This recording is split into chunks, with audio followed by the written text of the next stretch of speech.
Have you noticed that your memory isn't quite as reliable as it once was? You walk into a room and pause. Something brought you there, but it's gone.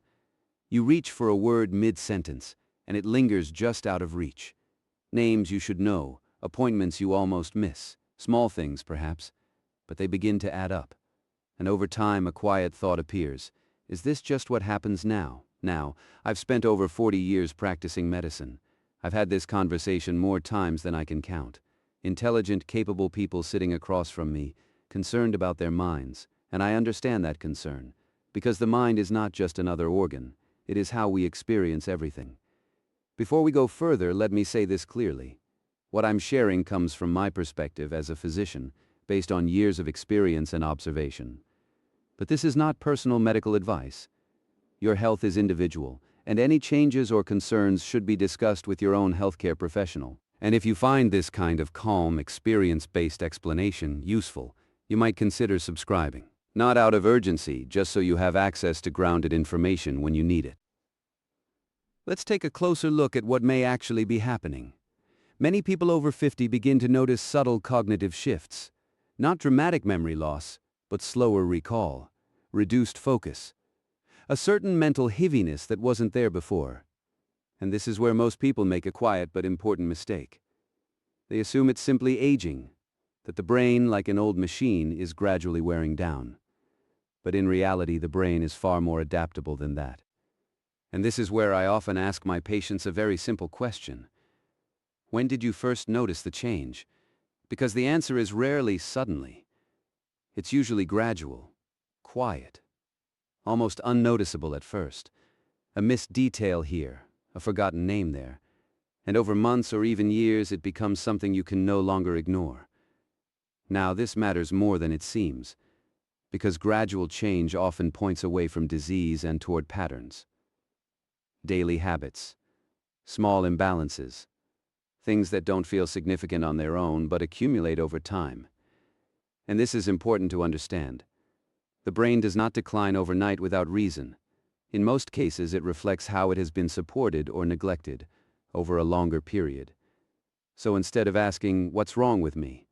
a better question is, "What has quietly changed in how I live, think, and take care of myself?" That shift in perspective alone is often the beginning of real improvement. In many cases, these changes are signals not of decline but of imbalance. Let me explain. The first factor is sleep, but not in the way most people think. It's not only about hours slept, it's about depth and continuity. As we age, deep sleep becomes lighter and more fragmented. And during deep sleep, the brain performs essential maintenance, clearing metabolic waste and strengthening memory pathways.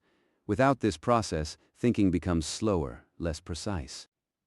Second, blood sugar regulation.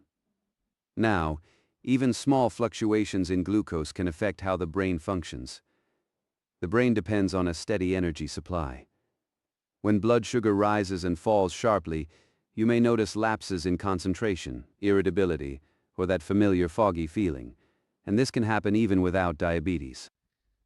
Third, chronic stress. And I don't mean only major life events. Sometimes it's the constant low-level tension, financial concerns, health worries, responsibilities that never quite pause. Over time, elevated cortisol begins to interfere with memory formation. It subtly affects areas of the brain responsible for learning and recall. Fourth, nutrient deficiencies.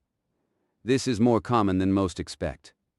Vitamin B12, for example, plays a critical role in nerve function. Low levels can mimic cognitive decline.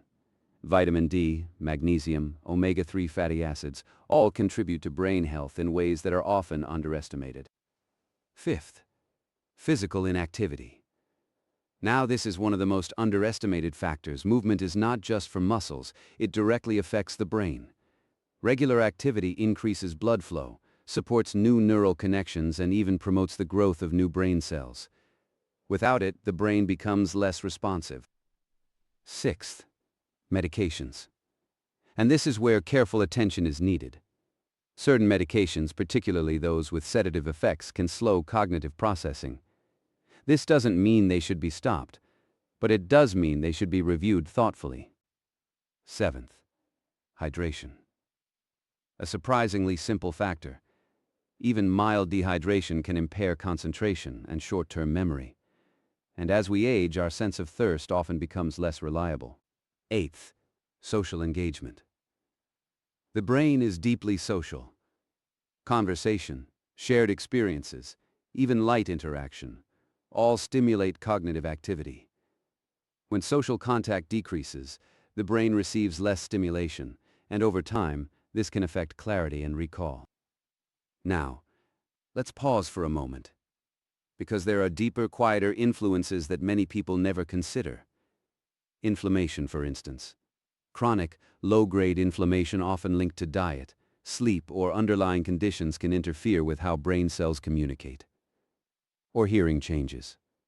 When hearing declines, the brain works harder to interpret sound. This extra effort draws resources away from memory and thinking. And then routine. Doing the same things in the same way. Every day may feel comfortable, but it reduces cognitive challenge, and without challenge the brain adapts by doing less. So what ties all of this together? It's not one single cause, it's accumulation. Small factors, each manageable on their own, combining over time to create a noticeable effect. And this is the important part. Many of these factors are not fixed. Let me offer you a practical way to approach this. Not complicated, just structured. First, improve sleep quality. Focus on consistency. Reduce light and stimulation in the evening. And if sleep is frequently interrupted, address it directly rather than accepting it. Second, stabilize your energy.